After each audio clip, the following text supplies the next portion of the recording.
Mabuhay Pilipinas! I'm Simona Dean Bornelia, and this is the Ginoong Pilipinas 2023's closed-door interview. Today, our Ginoos will be showcasing their ability to show grace under pressure as they answer impromptu questions that have been prepared by the Boardgen organization. Before that, allow me to introduce to you our distinguished panel of judges for this segment.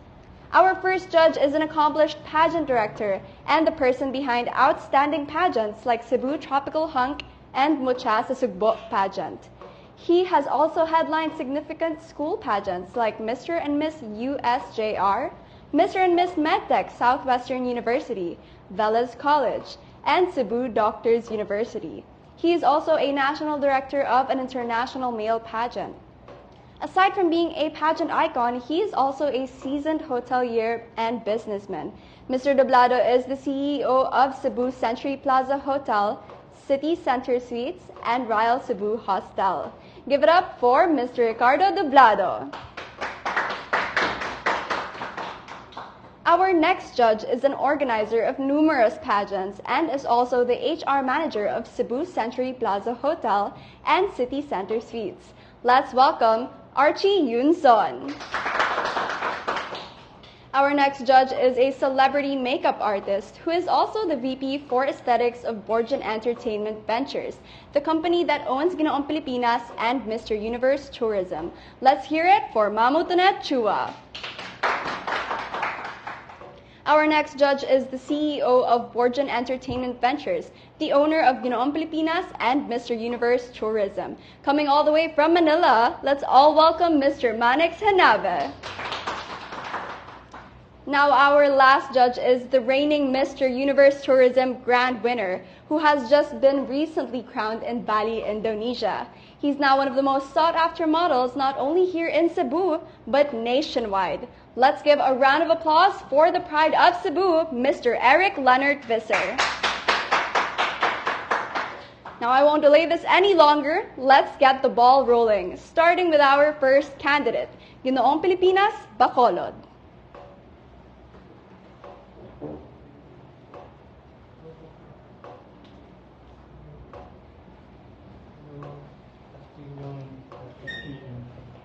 Alright, Ginoong Pilipinas, Bacolod, tell me about yourself.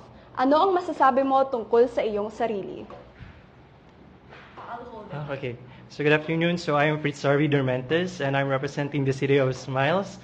And so I am known for being an artist in Bacolod City. And I am known for being a raquetero in Negros since I was in college. And that really inspires me to provide and support my studies since my father could not really support my studies, and it really motivates me to work harder in order to sustain as well the education of my younger brother and sister. So that is the fun fact about me as well. Thank you. Why do you deserve to win this title? Bakit karapat-dapat kang manalo? Thank you. So I should win the crown because there's too much passion and there's a fire burning within my heart that I really work hard in this competition. All of those effort and the dedication of Negros artists towards me, really, I really appreciate all of their help, and I wanted to give something in return to them. That there are a lot of things that I can offer to become an inspirational and purposeful individual in this kind of competition. The one that Ginoong Pilipinas 2023 is looking for is someone who has a fire, is someone who is really willing to work with the organization itself. And I think that I possesses all of those qualities that mentioned. Thank you. How would you improve the tourism in your province? Paano mo mapapabuti ang turismo sa iyong lalawigan? Okay, so I can improve the tourism in my own city is that I, as an artist myself, I wanted to do it by promoting on my own skills, on my own talents and knowledge that I have. I will create more signages, which, if given the chance to. And the one that I'm painting right now already showcased the whole Bacolod city, and as a social media influencer or as a Ginoong Pilipinas candidate, it's already a huge opportunity for me to be able to showcase what Bacolod Nons can have and to promote it on the whole on a whole national stage. This Ginoong Pilipinas 2023 is already a huge platform. It is already known for its advocacies and different platforms, which it could be a huge impact for me in order to help as well develop and promote Bacolod City. In Bacolod City, we have a lot of things to offer in the world, and this right now is a huge and important, and it is already an essential part to be the start of promoting the tourism in Bacolod City on my own little ways. I'm sorry, Mr. Bacolod, your time's up. Okay. All right. What has been a challenge you've experienced in life and how did you overcome it? Ano ang naging hamon na naranasan mo sa buhay at paano mo ito nalampasan? Okay, at an early age, my mother died at 13 years old. And last 2021, my father died due to internal issues. And at an early age, I should work hard as a breadwinner of our family. And that doesn't bother me, or that doesn't stop me to dream or work harder, because I know that this has a huge impact, or this will be fruitful someday. And I know that the education of my younger brother and sister will have a fruitful outcome someday, because I know that they will also study harder in order to improve the living that we have right now. Thank you. What have you learned from this pageant? Ano ang natutunan mo sa patimpalak na ito? Okay, so the lessons which I have learned throughout the competition is that promote the culture, heritage, arts and tourism on our country. You know what? A lot of lessons which I have learned throughout the competition, and I have experienced a lot of those. Experiencing those kind of things, not just in Cebu City, on all the municipalities in Zamboanga that we have visited, I have learned that we are really rich on those kind of things. And we, the Philippines, could offer a lot of things internationally. Those kinds of lessons which I have learned could really help me, could help to let me grow as well. Those knowledge and important lessons which I have learned in this competition will not just be today. It will be a lifetime experience that I will always bring and enjoy it of. And I will surely gonna impart it and also told Bacolod Nons what I've experienced. And we should be thankful that we are here in the Philippines. All right, thank you so much, Ginoong Bacolod. Next up, we have Ginoong Pilipinas, Bantayan Island.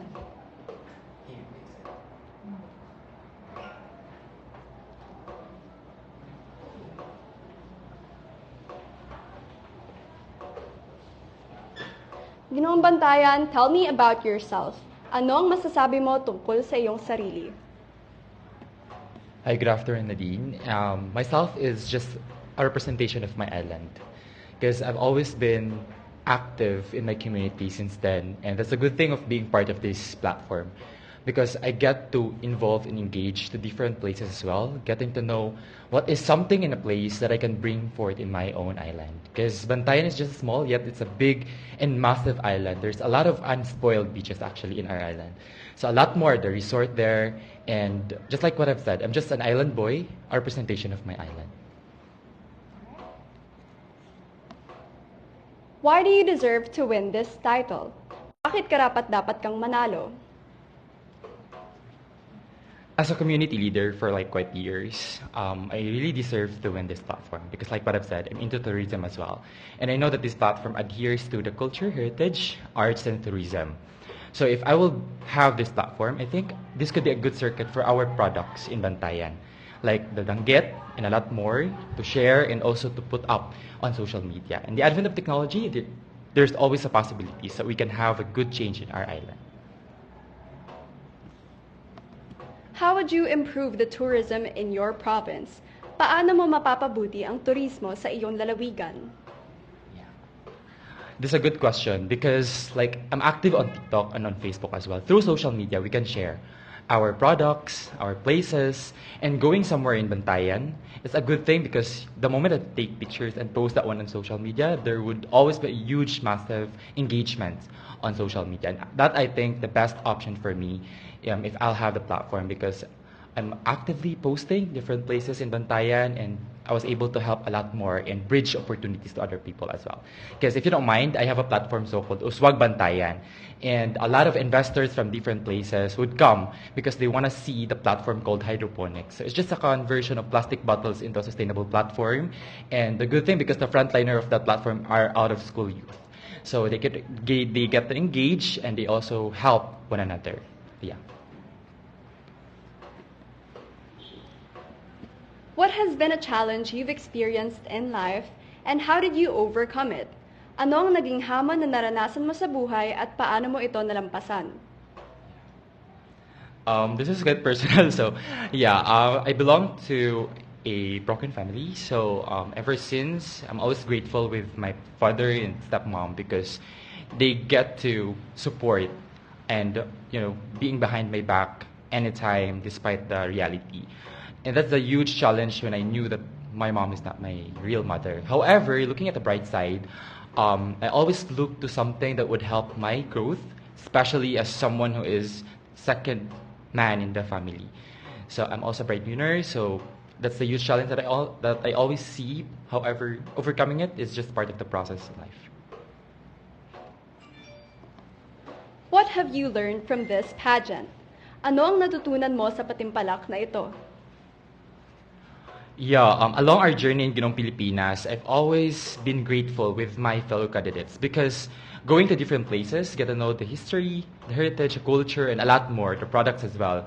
And that's one thing that I will always put in my heart to be grateful because the journey is winning already. So I think that's the most important if you're happy, humbled along the journey, and you know the real path, the goal of this platform, the goal of this competition. Because it just isn't about the sash and all that stuff, but all about the learning, the lesson as a man who is being in the preparation stage.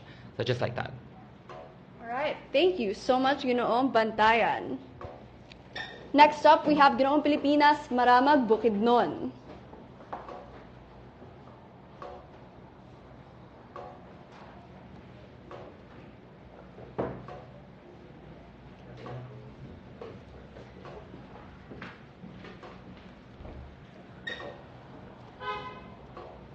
Tell me about yourself.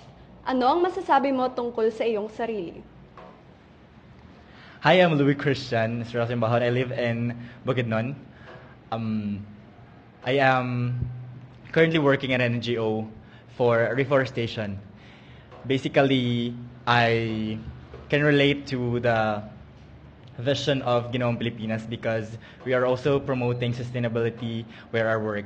The NGO where our work is promoting reforestation, which is also about sustainable future and sustainable living since we are trying to reforest the buffer zones of our remaining forests while also helping the communities in the province that we work with, in the communities that we work with where we reforest.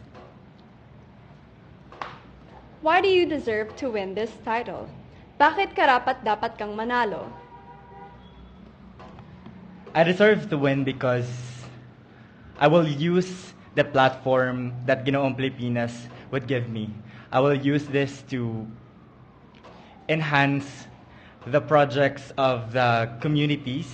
I will use the platform to streamline the endeavors that I do in reforestation and in sustainable livelihood that we are giving in the communities. It is streamlining those endeavors through Ginoong Pilipinas, which has a wider reach and a wider audience.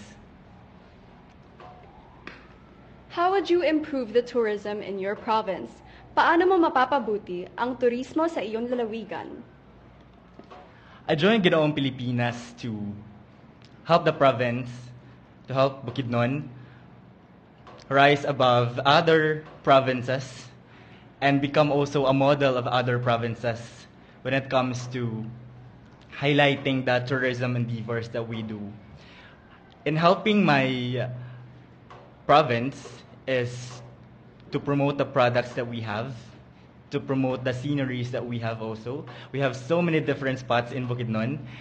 And also to market the the to market the people. It is through leveraging the resources, because the people also, along with the products that we have, are one of the good things that we have in the province. So that's one thing to promote tourism: the sceneries, the people, and the culture. Your time is up. All right. What has been a challenge you've experienced in life and how did you overcome it? Ano ang naging hamon na naranasan mo sa buhay at paano mo ito nalampasan? Last June 2020, my father died.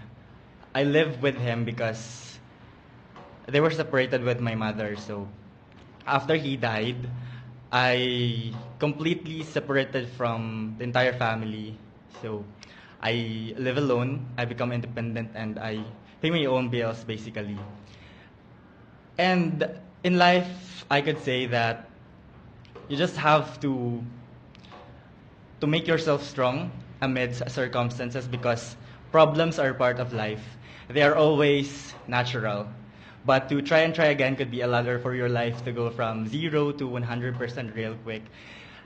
So being able to recover from the problems that you've had will be a beacon for you to become successful, because the past will bring you to the present, which somehow gonna give you a vision of your future. What have you learned from this pageant? Ano ang natutunan mo sa patimpalak na ito? Joining Ginoong Pilipinas gave me lessons such as being flexible and adaptive, which is very important as a Ginoo, because you have to be able to communicate properly towards the other Ginoos, towards the organizers of the event also. So being able to adapt to the environment is a very good lesson that I've learned, as well as being flexible, because those are things that's gonna give you a ticket towards success. Thank you so much, Ginoong Pilipinas, Maramag Bukidnon. Next up, we have Ginoong Pilipinas, Valencia, Bukidnon.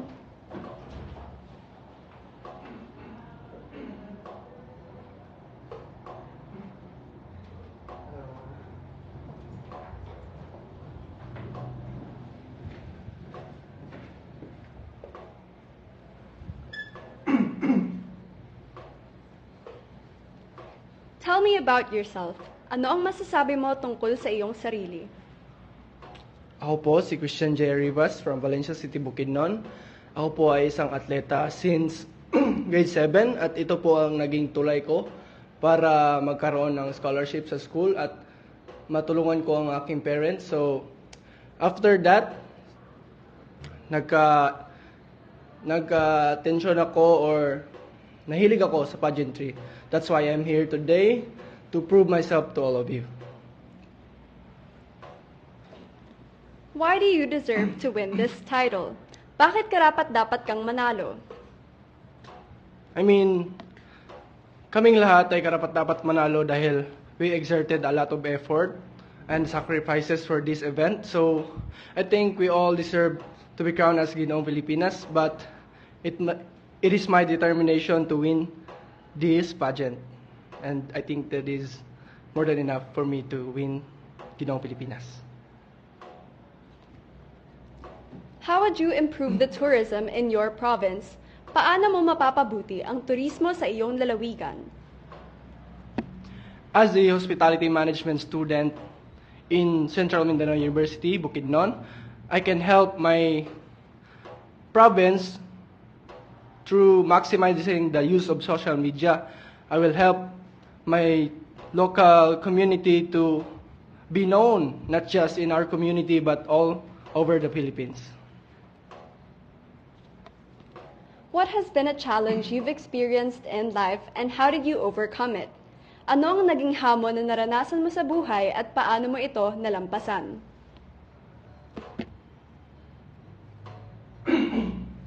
the most challenging part of my life is when I experience seizure last 2020, and it break down all that I have. That's why I'm here today to redeem what I've lost. What have you learned from this pageant? Ano ang natutunan mo sa patimpalak na ito? So yeah, itong pageant na to is napaka-importante because we're not here just for the crown. We're here to gain experience, and we're here to gain brotherhood. That's why we're here. Thank you so much, Ginoong Pilipinas, Valencia Bukidnon. Next up, we have Ginoong Pilipinas, Cagayan de Oro.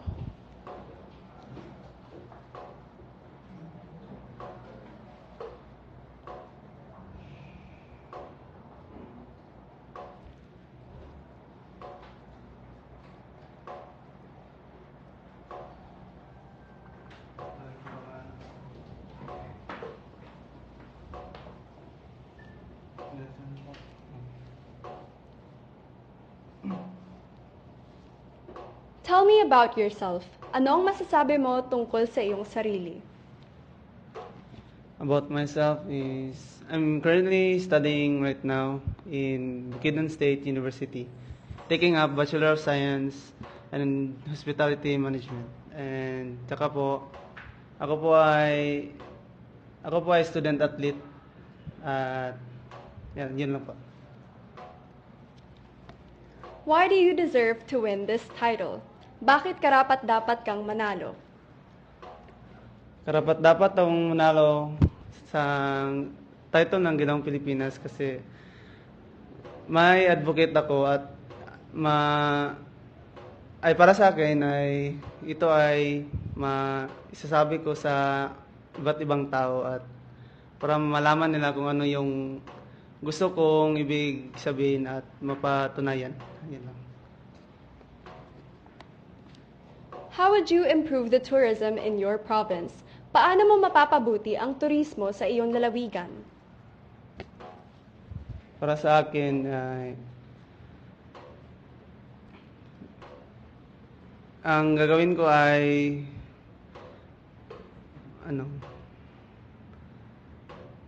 gagamit ako ng social media para ito ay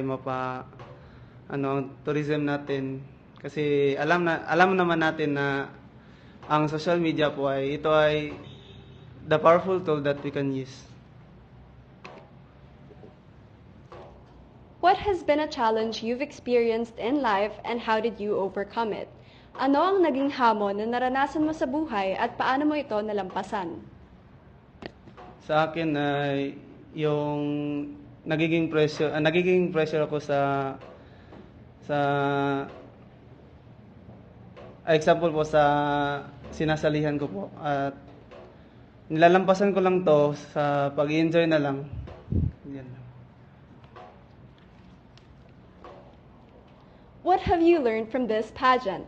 Ano ang natutunan mo sa patimpalak na ito? Marami akong natutunan sa pageant na to at yan lang. Thank you so much, Ginoong. Thank you so much, Ginoong Pilipinas, Cagayan de Oro. Next up, we have Ginoong Pilipinas, Canlaon City.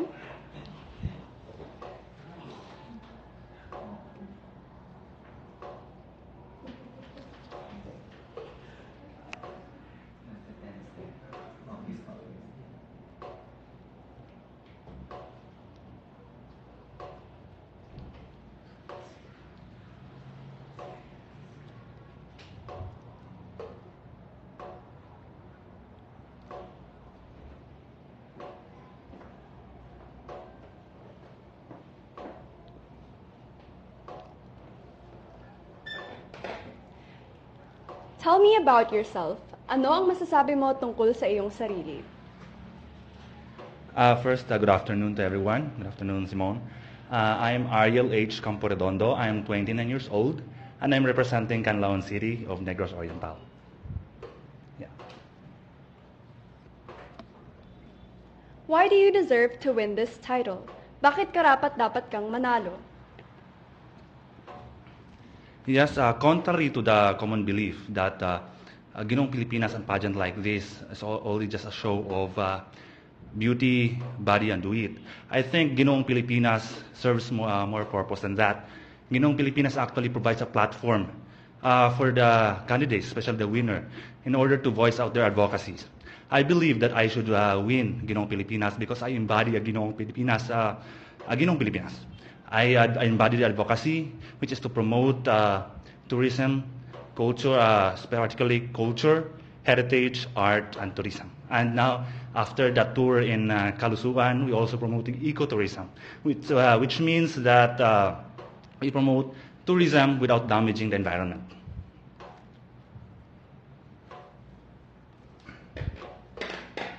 How could you improve the tourism in your province? Paano mo mapapabuti ang turismo sa iyong lalawigan? To answer that question, first, we must know why do people come to your place? Why do people visit tourist spots in our place? First, we need to improve that tourist attraction. We need to make the people visit our place. Second, not only that, we need to improve the accessibility. Accessibility of the place because people won't come to your place if it's not accessible. Third, you need to improve the safety of your place. People who is not very safe and secure, people doesn't want to go to places which is not very safe and secure. They want to also prioritize the safety and security. So with that, with tourist attraction and safety and security of people plus accessibility, combined with the warm people and hospitality, I think people should come to your place. That's why if you want to improve the tourism in your place, you should not only promote through digital marketing such as the internet, you must also actually work with the government to enact local ordinance for that. Yeah. What has been a challenge you've experienced in life and how did you overcome it? Ano ang naging hamon na naranasan mo sa buhay at paano mo ito nalampasan? Well, it might be cliche, but I must tell that just like everybody else, I also suffer poverty when I was a kid. Growing up, I used actually to live not only with the family. As a 12-year-old child, I had to live with my parents, and then I had to live with my auntie, and then to transfer another aunt because my family couldn't afford that much. But I was actually kind of able to overcome it. I studied hard. So because of that, I got a scholarship in college, full scholarship with tuition and allowances, as well as also got a scholarship in graduate course. I'm actually taking up a Bachelor of Laws now. It might not be very apparent for now because I'm having a little bit of a speech problem. But I'm taking up law also, and I also got a scholarship for that. So that's how I overcome the poverty that I've experienced when I was a child. What have you learned from this pageant? Ano ang natutunan mo sa patimpalak na ito? Well, in the Ginoong Pilipinas pageant, actually, you learn a lot. First, you learn about the culture, the history, and the heritage, as well as the art and tourist spot of the place. And second, you actually learn about the brotherhood. We together with the co-candidates, they have been close friends of mine now. But most of all, actually, what I learned the most in this pageant is the importance of having a support system and surrounding yourself with good people. As you might have not known, I actually joined Ginoong Pilipinas a bit late. I only decided to join Ginoong Pilipinas about 3 days prior to the start of the pageant. And therefore, I was not very ready to listen video and everything. But my family and friends have made sure that I will be ready. And for that, because of Ginoong Pilipinas, I discovered that there are people who would go over and beyond just to see me win. Thank you so much, Ginoong Pilipinas, Canlaon City. Yes, thank you so much. Next up, we have Ginoong Pilipinas, Cavite.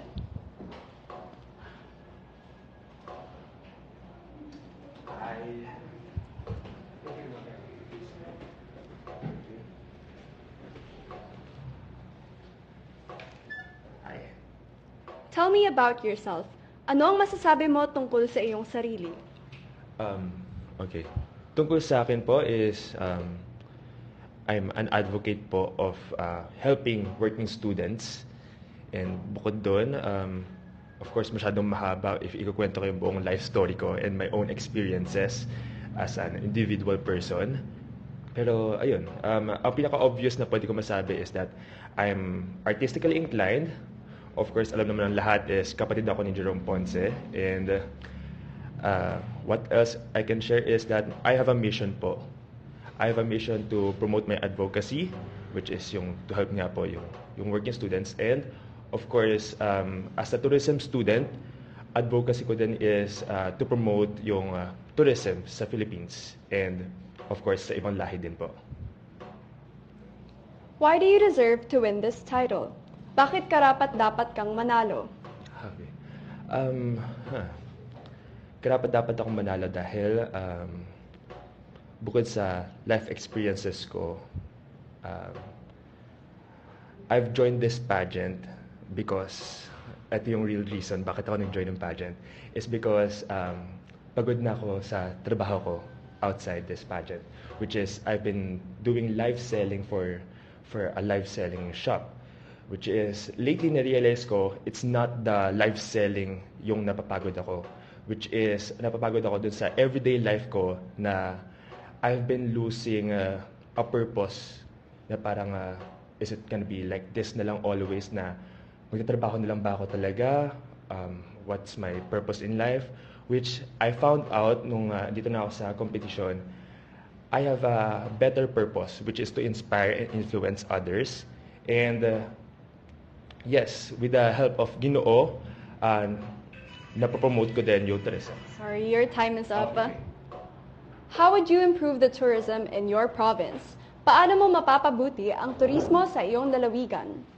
I really think na sobrang nagawa ko na yun during this Ginoo. Na-promote ko yung Cavite very well. Lahat ng municipality, I try to incorporate it sa lahat ng activities namin. And yes, with the use of social media, ni-utilize ko talaga yon so much. And yes, kasi kapag sa social media kasi hindi natin control kung sino nakakita nito. It's either mga kapwa natin Caviteños, kapwa natin Filipino, or ibang lahi man yan. Kasi napakabilis lang pinutin yung word na translate. And for every post na ginagawa ko, I'm not just representing myself, but I'm representing Cavite and the Philippines. Kasi I'm a Filipino and we're the product of the Philippines. What has been a challenge you've experienced in life and how did you overcome it? Ano ang naging hamon na naranasan mo sa buhay at paano mo ito nalampasan? Well, every day is a challenge, of course.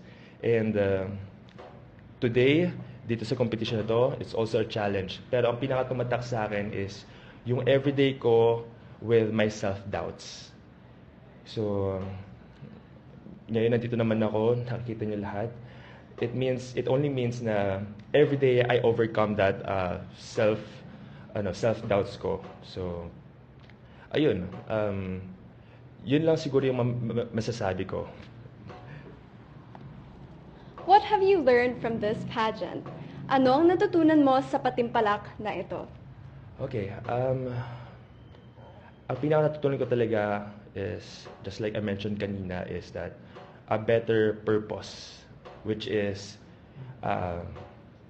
I've been an influencer or a model for the longest time, and I've been promoting brands and products for many events. Pero this time, to promote tourism naman po, to promote what we have. Kasi I believe na culture is still there, culture is here, pero I believe yung younger generations kasi, they are not aware. Like for example na lang yung barong. Alam ba natin na ang barong is it symbolizes peace. Kasi kaya transparent ang mga barong para makita ng ibang lahi na wala tayong arms or wala tayong mga barrel or something. So we are promoting peace sa simpleng pagsuot lang ng barong. Thank you so much, Ginoong Pilipinas, Cavite. I think, thank you po.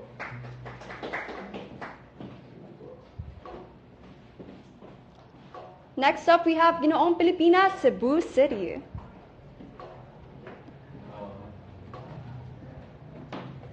Good afternoon.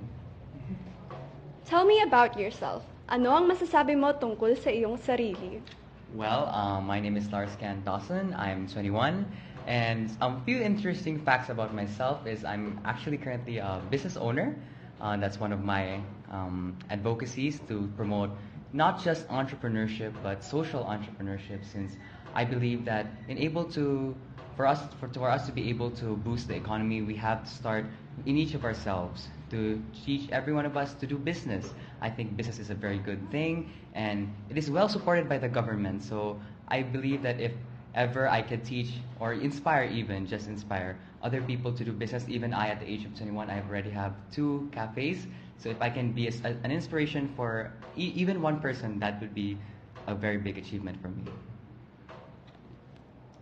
Why do you deserve to win this title?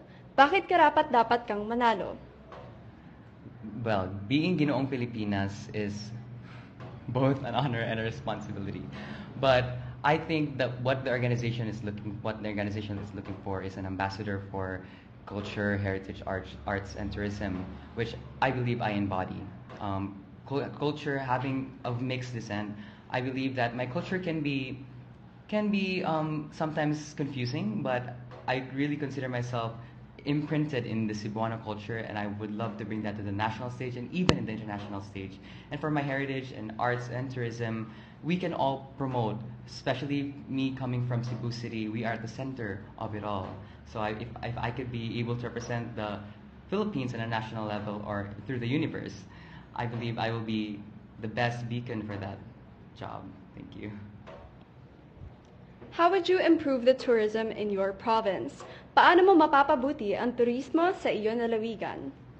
I'm really grateful for our Cebu City Mayor for producing such great efforts to make Cebu City Singapore-like, and I believe that I can be able to work with him and with all the organizations, especially now that as I've made my tourism video, I really asked help and worked with Cebu City Tourism Office, and that I created a bond with them and a relationship sort of. So I would to create a better tourism. I believe that each and everyone should be more disciplined, especially now that as the pageant has been in Cebu, we went through a lot of places here that have newly opened to boost tourism. And I believe that if we can foster an environment of cleanliness and just overall responsibility, we can promote tourism not just to us Filipinos but also to foreigners.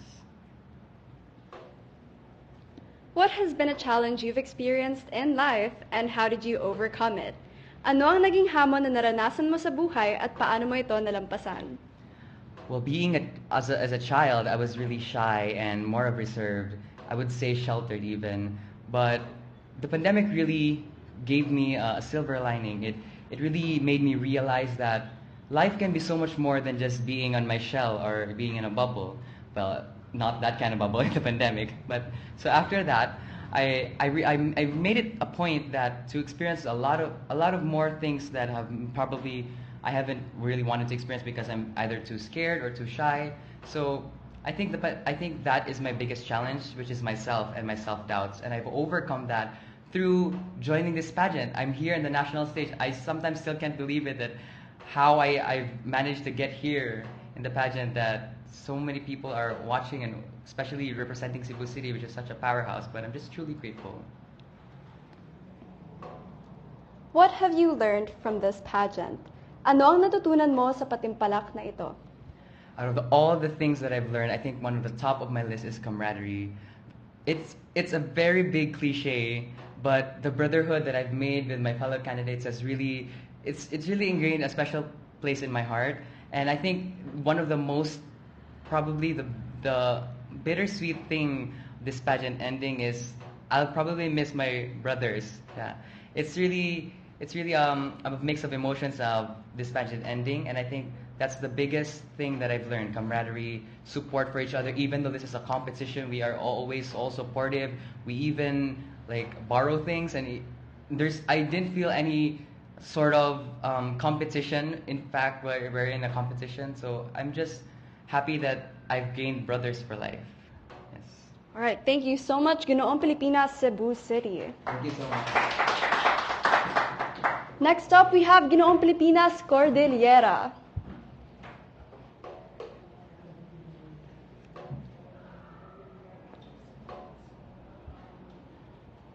We are now on our first half of the Ginoong Pilipinas candidates. So to everyone on live who's watching right now, kindly comment down below who you think has done their best so far on our first half.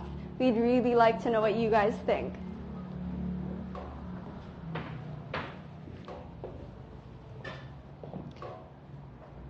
Tell me about yourself. Anong masasabi mo tungkol sa iyong sarili? Thank you po. Ako po si Rick Marputan Bayunaw. I'm a member of ethnic minorities here in the Philippines, which is the Igorots. I'm from the Aplay tribe. And my Igorot name is Gusilad. And that's, yaps. Why do you deserve to win this title? Bakit karapat-dapat kang manalo? Thank you. For me, I deserve to win this title because of my dedication. Actually, I've been to a very far area, which is in Cordillera, and I traveled 2 days. And of course, the support of my family wherein actually I don't have a support from my province, and my father have to sell one of our cow for me to provide fund for this event. How would you improve the tourism in your province? Paano mo mapapabuti ang turismo sa iyong lalawigan? Thank you po. As I observe po sa amin, there's a lack of support in terms of tourism. I believe if I'm going to go back, I'm going to share how the Cebu gives support to the tourism, and it's helping their community, helping them to have income, and I believe I will do that. Yeah. What has been a challenge you've experienced in life and how did you overcome it? Ano ang naging hamon na naranasan mo sa buhay at paano mo ito nalampasan? Thank you po. In 2019, I actually diagnosed with severe depression and post-traumatic disorder. And with that, I overcome myself by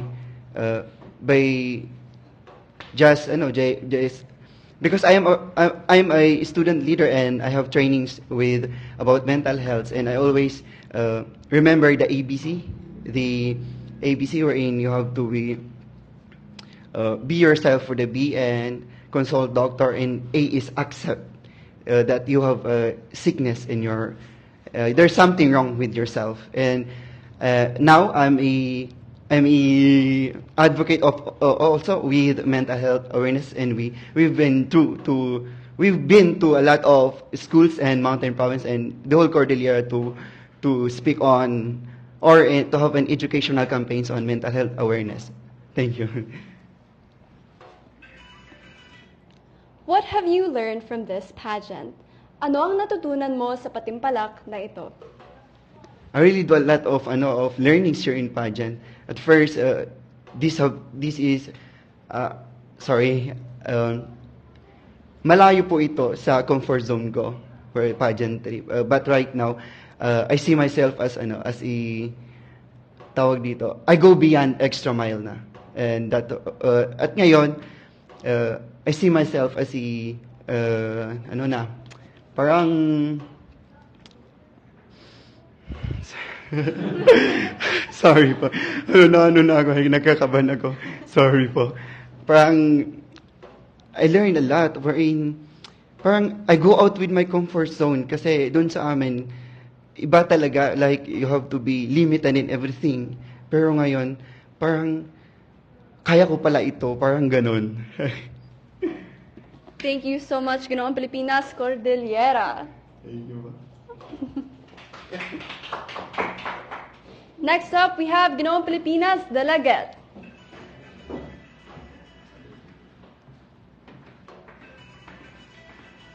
Hi.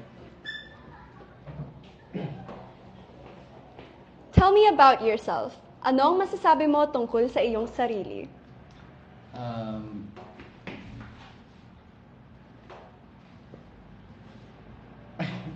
Wait lang po. Um, ako, simple lang po ako pagkatao. Tapos, ang pangarap ko is maiahaw ng pamilya ko sa hirap. Kasi ako, nag-join ako ng ganito mga pageant. Tsaka, pang-lima naman siguro ko. Kasi nagsimula ako sa mga barangay. Kasi gusto ko makatulong sa pamilya ko, makapagpundar para makatulong sa kanila. May angat sila sa buhay. Kasi, yan.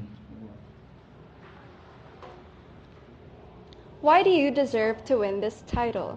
Bakit karapat dapat kang manalo? The second thing is, I joined this competition because I have a mission. Kasi, nag-join ako dito, nagdala-dala ko I represent the farmers in Dalaget. I am their representation because, ako, tubong Dalaget. Tsaka ang manghanap buhay doon is agriculture. Kasi ngayon, ang naging problema doon is oversupply ang kanilang mga produkto. Kaya sa pag-join dito, maipopromote ko ang aming municipality.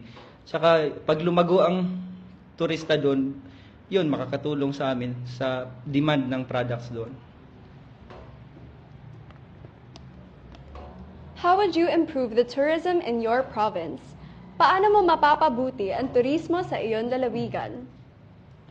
In this digital age, alam naman natin na ang social media ang very rampant na way of promoting. So, yes, I will use this platform, especially using social media platform, to promote my municipality, not just the tourist destinations in our municipality, but our products, especially the products, and the people in Dalaget.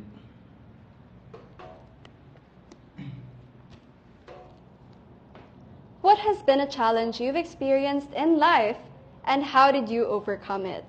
Ano ang naging hamon na naranasan mo sa buhay at paano mo ito nalampasan? Siguro ang masasabi ko lang na pinakamalaking challenge ko sa buhay is nung nagkasakit ako, siguro nasa mga 14 years old ako noon. Tapos yun von Willebrand disease. Tas, yung hindi magka-clot yung dugo ko. Tapos yung pamilya ko walang maibabang bayad. So ayun, naghingi kami ng tulong sa mga auntie ko. So, muntik na akong mag-give up kasi naawa ko sa mga magulang ko kasi wala kami pang gastos. So, ayun, buti na lang naagapan. What have you learned from this pageant? Ano ang natutunan mo sa patimpalak na ito? This pageant has a platform of promoting tourism and culture, especially using digital marketing in tourism. Natutunan ko na isa sa pinakamalaking bagay na maipromote mo ang isang atulad ng ginawa namin, nagtutour kami, napopost sa social media kung ano ang aming naranasan at saka sa lugar. So, malaking bagay at malaking tulong ang pagpropromote sa mga sa tourist destinations at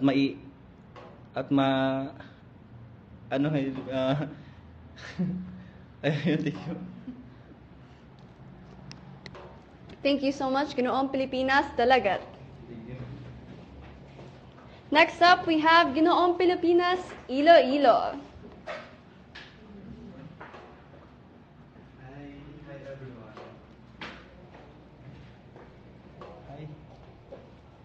Tell me about yourself. Anong masasabi mo tungkol sa iyong sarili? Maraming salamat sa tanong. Good afternoon, everyone. Well, anyway, I am currently 22 years old. I am very honest to myself and I'm very productive. At the age of 22, I was able to build a house for my parents, and I can see that this hard work of mine makes me the one to be more productive in the future soon as well.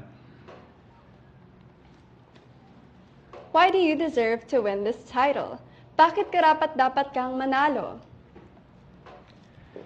I think that each of us has their own qualities to make sure and to secure the crown. But what is in me is my purpose and my vision to make a change in our society. I do actually take a course of community development, and this will bridge me to make sure that if I win a Ginoong Pilipinas, I will gonna use this as a bridge for me to make changes in our society and in our small communities out there. How would you improve the tourism in your province? Paano mo mapapabuti ang turismo sa iyong lalawigan? Iloilo has been known as the city of love and where the past is always present. And tourism in Iloilo is very nice because of our local government. And with that, I will gonna use my platform and my voice as well as the use of social media in order for me to promote tourism.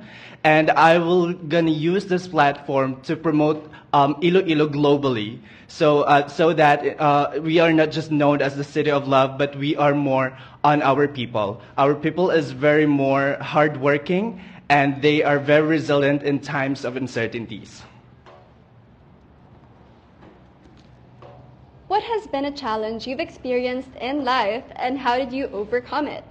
Ano ang naging hamon na naranasan mo sa buhay at paano mo ito nalampasan? All right, thank you for that. You know what? When I was 18, my parents was hesitant to put me into college, but with my hard work and my perseverance, I was able to use that kind of characteristics in order for me to send myself to school. And I took up Bachelor of Science in Community Development because I know firsthand how poverty affects someone's life.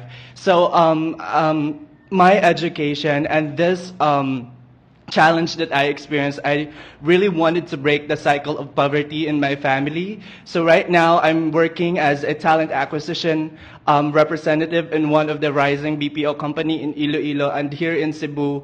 And I'm very happy that my parents are very proud of me and supporting me all the way with any endeavors that I can go through. Thank you. What have you learned from this pageant? Ano ang natutunan mo sa patimpalak na ito? Marami akong natutunan sa patimpalak na ito. The camaraderie and the stories of my brothers, my co-Ginoos, they are very nice, very enthusiastic when it comes to promoting their own culture, heritage, arts, and tourism. And we know that we have a vision, we have a mission to change our society, to make this one a better place to live in. Thank you so much, Ginoong Pilipinas, Iloilo. Thank you so much, everyone. Up next, we have Ginoong Pilipinas, Lapu-Lapu City.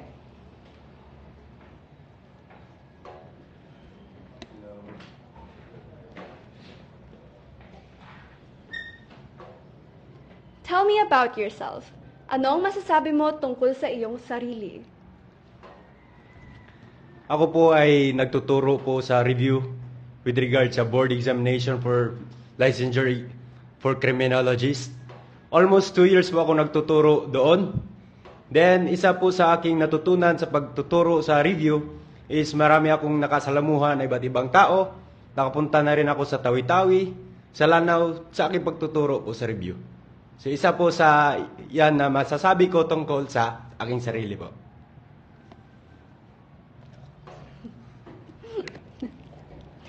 Why do you deserve to win this title? Bakit karapat-dapat kang manalo? I believe I deserve to win this title because I possess the qualities of being a Ginoo, not just on the physical aspect but also the personality itself on how to deal with different people. Kaya nga nakapunta ako sa ibang lugar dahil sa aking pakikitungo, pakikisalamuha sa iba't ibang uri ng tao, sa anong uri pa yan ang kanilang estado sa ating lipunan. So I think I deserve to be the next Ginoong Pilipinas. So thank you. How would you improve the tourism in your province? Paano mo mapapabuti ang turismo sa iyong lalawigan? I think I could improve the tourism in my city by means of giving the sort of peace and order because I'm a lecturer by profession. So isa rin sa aking larangan as a registered criminologist in the peace and order aspect. Kasi kapag mapayapa ang ating lugar, at saka doon natin mapapahikayat yung ating mga dayuhan na pumunta sa ating mga lugar. Kapag mapayapa, it could create a boost in our society na ang ating mga turismo ay mapapalapit sa ating lugar. Mapayapa, the people in our city represents the whole aspect of this sort of a tourism, not just the place per se, but also the people. So yan po yun, as long as mapayapa po. What has been a challenge you've experienced in life and how did you overcome it? Ano ang naging hamon na naranasan mo sa buhay at paano mo ito nalampasan? Actually, with regards to the challenges that I have faced in my life, before the pageant started, actually I have been hospitalized in 2 days due to sort of a stress. I have a asthma attack before the start of the competition. So I pursue because of the family which is my foundation, where I am today. Their support as well as their motivation. They are also my inspiration, my family. And I am not who am I today not because I am not who am I today because of my family. So they are my benchmark. So yan po yun. Dahil sa aking pamilya po, sila yung aking lakas po. Yan po. What have you learned from this pageant? Ano ang natutunan mo sa patimpalak na ito? Due to this kind of pageant, I don't think with regards to the competition per se, because it creates a sort of a bond, friendship, relationship that fosters among different places in our nation, that it could really help us to bridge the gap between different cultures, different personalities among different places in our nation. So it's sorts of a connecting different people in our nation that could boost our tourism, that hopefully thus the bonding that we create in this kind of pageant would go along it might go along the way. So masaya ako sa pageant na ito. Hindi ko na ito tinitignan as a sort of a competition. Kasi pumunta ako dito para lang to compete against myself kung hanggang saan yung makakaya ko.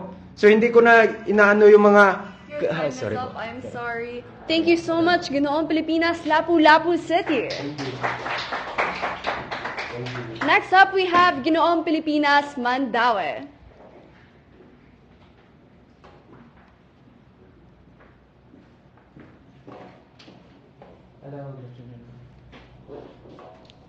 Tell me about yourself. Ano ang masasabi mo tungkol sa iyong sarili? First, my name is Wesley Frias. I'm from Mandaue, and also I represent Mandaue City. And honestly, I'm a shy type person, and also I love going to the gym because that's my hobby, and I'm a fitness enthusiast. Why do you deserve to win this title? Bakit karapat-dapat kang manalo?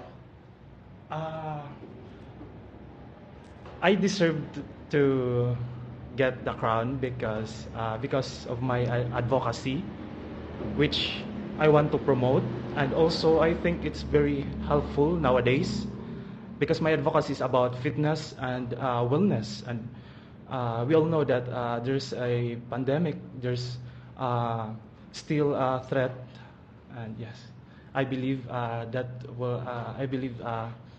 I can get the crown through that advocacy.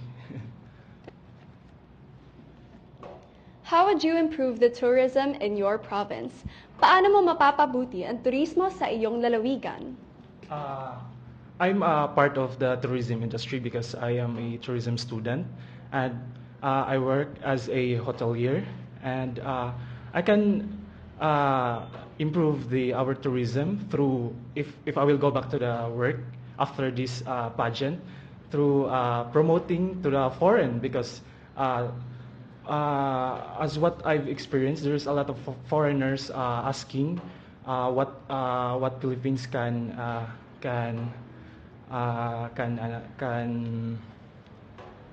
can yung ano ba yung ano can offer, can offer. And so I will tell to the foreigners about the place, the products, and also to the history. What has been a challenge you've experienced in life and how did you overcome it? Ano ang naging hamon na naranasan mo sa buhay at paano mo ito nalampasan?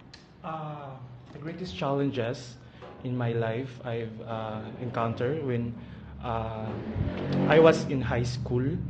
I was a bad student, and my mom very disappointed with me, to me, and what I did, I party all night, and I miss a lot of school works, honestly. And yes, but I graduated in high school until I graduated in senior high school up until college. Yes, I am very proud of that. What have you learned from this pageant?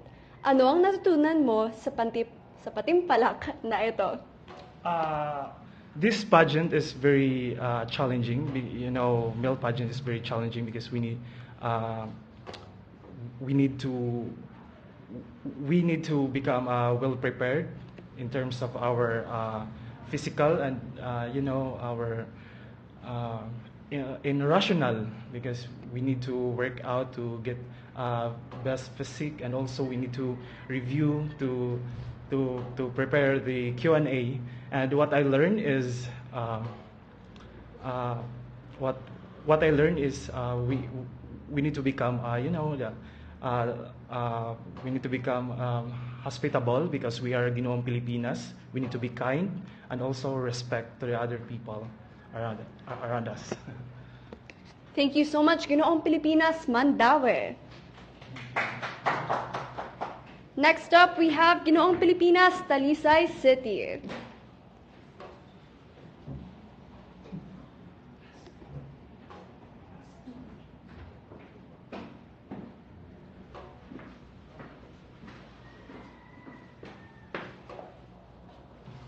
Ginoong Talisay, tell me about yourself. Ano ang masasabi mo tungkol sa iyong sarili? So, I am a student of St. Ignatius de Loyola, and I am taking the course of STEM. So, I choose this course because I want to fly and then learn a little bit of physics as well. Why do you deserve to win this title? Bakit karapat-dapat kang manalo? So, I deserve this title because in the past years I've been bullied because of my teeth, appearance, and my body, and I want to use this platform to show them that whenever you are like you have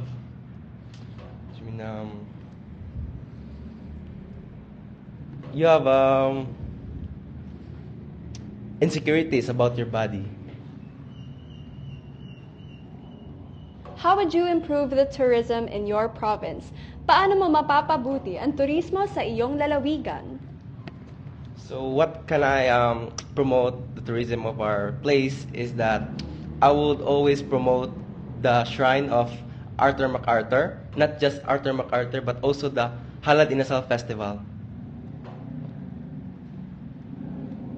What has been a challenge you've experienced in life and how did you overcome it? Ano ang naging hamon na naranasan mo sa buhay at paano mo ito nalampasan? So since my mom is an OFW working in London, and I left home alone for pandemic until now. So I live alone, and the struggles of my life is a little bit difficult. I budget my own money, not just money, but also my expenses as well. What have you learned from this pageant? Ano ang natutunan mo sa patimpalak na ito? So what I learned in this pageant is that the most important thing is the brotherhood with my co-candidates. And then I gain trust in them because I really know that each candidate has a good heart. Thank you so much, Ginoong Pilipinas, Talisay City. Next up, we have Ginoong Pilipinas, Zamboanga.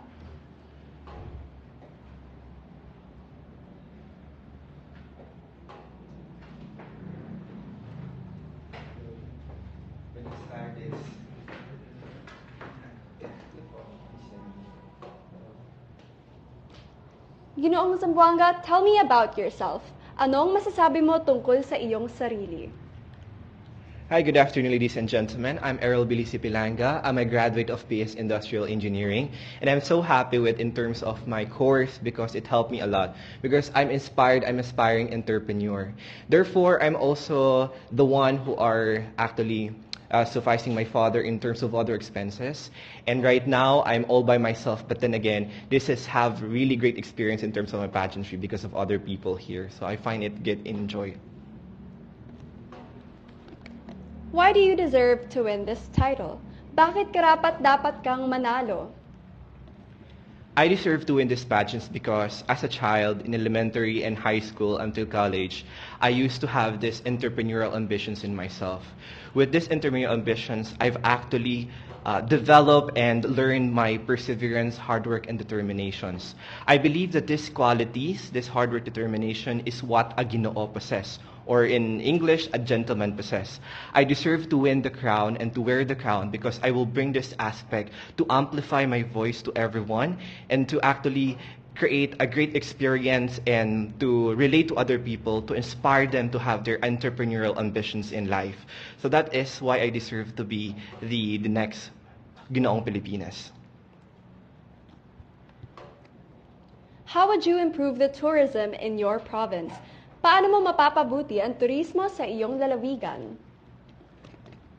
Very nice question. To improve my tourism industry in my city, Zamboanga City, promote preservation and partnership. Promote in a way that I would be able to talk about the in terms of the social platforms and the DILG and other local government unit in terms of the importance of the tourism industry. Second is about preservation. So this involves in terms of the ecotourism. I have learned about it in Nalusuan Island. We have a seminar. So it's important that the tourism industries, the ecotourism industries must coexist with the responsible traveler. And third is about the partnership. We need partnership with the local government units in terms of people, in terms of giving seminars, in terms of talking, and that's why we are here, Ginoong Pilipinas, because it is really important. Sorry, your time is up. What has been a challenge you've experienced in life and how did you overcome it? Ano ang naging hamon na naranasan mo sa buhay at paano mo ito nalampasan? One of my biggest challenges is that I don't have a mom. I have lost my mom back when I was 14 years old because of colon cancer. And that is one of the most challenging for me because she's the one who actually guided me all throughout. But then again, as I look out, my father is always there. I've always overlooked my father. But then again, I have this kind of mindset that she's really there for me. And then this always impart me in my mind that kung wala man ng papa ko, paano ka na lang? Kung wala yung mama mo, paano ka na lang? So it instills me with all the advices I cannot actually tell, but then it's still in my mind and I live it with me right now. What have you learned from this pageant? Ano ang natutunan mo sa patimpalak na ito? What I have learned in this pageant is breaking out of your comfort zone. I have learned so much, and then I have voices in my head that I'm not capable of, that I'm not enough, that I do not have to, because of my body, because of how I look. But then again, if all those voices inside my head, and I still do it without even having to, learning about the risks, and then I took it, that's when growth happens. So taking your step forward, getting out of your comfort zone is really important, and that's the biggest lesson for me, despite of the voices inside my head. I still do it, and that's why I'm here. Thank you so much, Ginoong Pilipinas, Zamboanga. Thank you. Thank you.